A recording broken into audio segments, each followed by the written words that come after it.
Mariah snaps on Tessa, and Phyllis gives Nick and Sharon shocking news. Monday, June 9, 2025. Today on The Young and the Restless, Daniel expresses concern about Phyllis's plans, Sharon backs out on Nick, and Tessa grills Mariah. At home, Sharon picks up a family portrait of Mariah, Tessa, and Aria and holds it to her chest. Nick comes to the door and begins rambling about the trip to France. He has already planned out an itinerary for their free time. There are beaches and restaurants they can hit up when he's not busy watching out for his mom. Nick notices something is wrong. Sharon admits she's worried about Mariah. Her daughter is hurting and won't tell her or Tessa about it. She immediately assumed it must have been a one-night stand, but this seems like something more traumatic. Mariah has refused to seek therapy and has shut down all her attempts to discuss this. Nick is sure that Mariah is tough and resilient and will get to the other side of this. Sharon isn't so sure. It's like a dark cloud is over her daughter and she's terrified. Sharon muses that Mariah's memories of Ian are torturing her. She admits that she flashes back to him sometimes herself, but shuts the thoughts down and refuses to give him any power over her life. Her daughter can't do that and must live with those thoughts constantly. The damage Mariah is doing to herself by refusing to get help is hard to watch. Sharon isn't sure it's a good idea for her to go to France while her daughter is dealing with this. Nick can understand, but he admits he'll be disappointed if she doesn't go. Sharon wonders what he means by that. Nick says they had a great time in London and it reminded him that traveling with her is a lot of fun.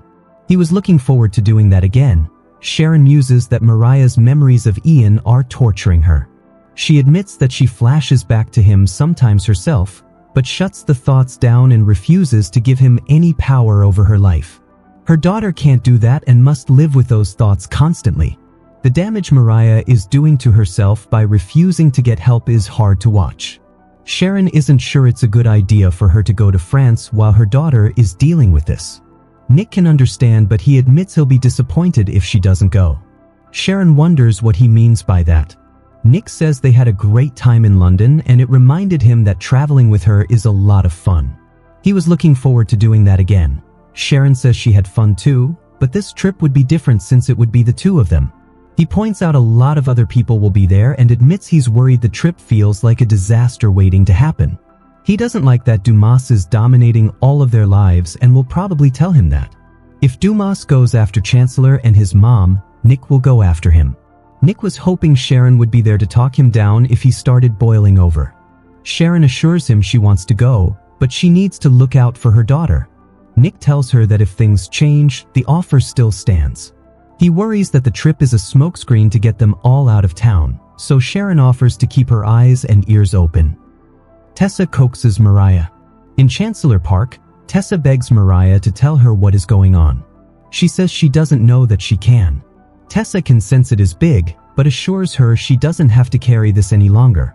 What's holding her back? I'm scared, Mariah admits. She realizes she hasn't been good at hiding this. Tessa says she can never hide anything from her, especially a broken heart. Something has clearly hit her so hard that she can't even open up to her. As Tessa pushes, Mariah tells her she won't understand it because she doesn't understand it herself. There is nothing safe in telling you about what I did, she says. Nothing. Tessa assures her wife will always be safe with her. That's not making this easier for Mariah. After some more gentle prodding, Mariah admits she fell apart while she was away. She couldn't get Ian out of her head. Every time she fell asleep, she could see him mocking her. Heather died because he was obsessed with her, Sharon nearly lost her mind, Victor was shot, and Lucy no longer has a mom. All of these things happened thanks to Ian's obsession with Mariah. She couldn't handle the guilt any longer. Crying, she says the guilt has wrecked her. Tessa had no idea Mariah was going through this and asks why she never called her or reached out. Taking her hand, Tessa asks again for Mariah to tell her what happened on her trip. Mariah explains that the thoughts get worse late at night.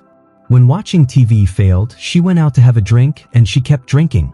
Tessa is surprised to hear this, but she's not angry.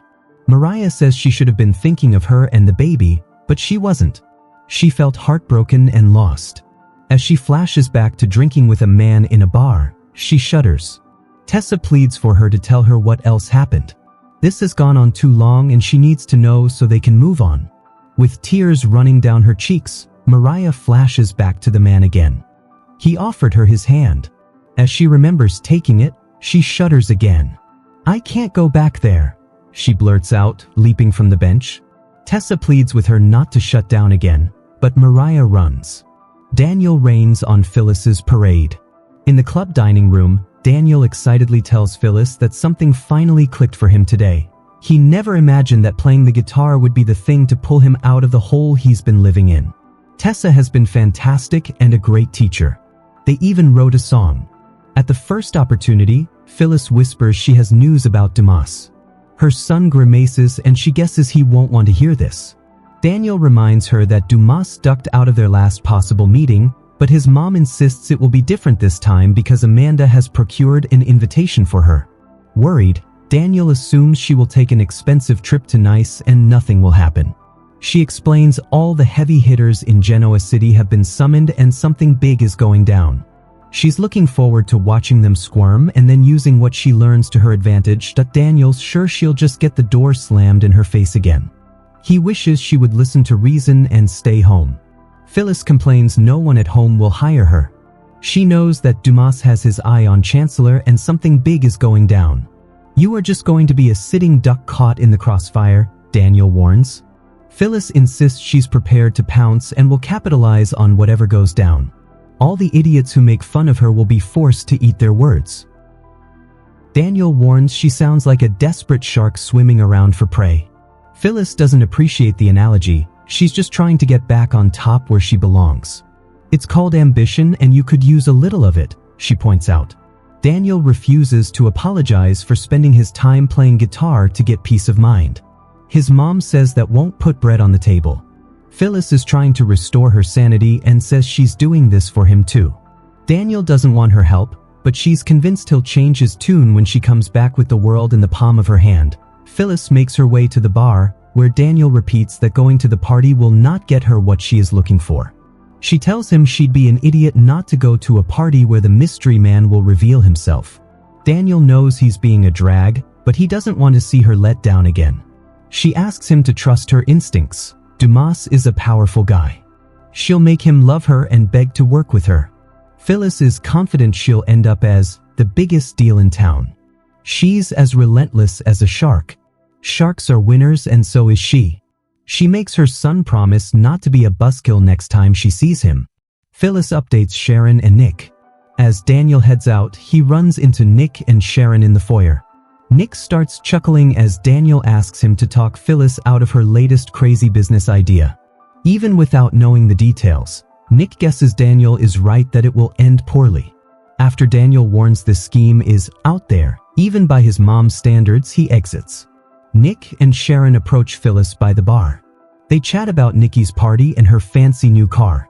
Phyllis is surprised that Sharon was at the shindig given that she's hardly Nikki's favorite person. Nick looks uncomfortable as Phyllis pastes on a smile and Sharon explains she was Nick's guest. Phyllis brings up the Dumas party and jokes that it sounds like he better hire a referee to get between the Newmans and Abbotts. Nick admits he doesn't know why the Winters family were invited. Phyllis informs them that Dumas invited her to France too. Nick and Sharon are shocked. Mariah snaps at Daniel and Tessa. Still sniffling, Mariah walks into Crimson Lights and pounds her purse on a table. Daniel notices she's distraught. She snaps at him when he asks if she's alright and then apologizes. He mentions Tessa said she was upset. She says Tessa shouldn't have said that because it is no one's business. Tessa rushes in and her wife repeats that she doesn't want to talk to her right now. When Tessa begs her not to be afraid, Mariah snaps again. "Just give me some space. Quit breathing down my neck. You're just making it worse," she declares before storming out.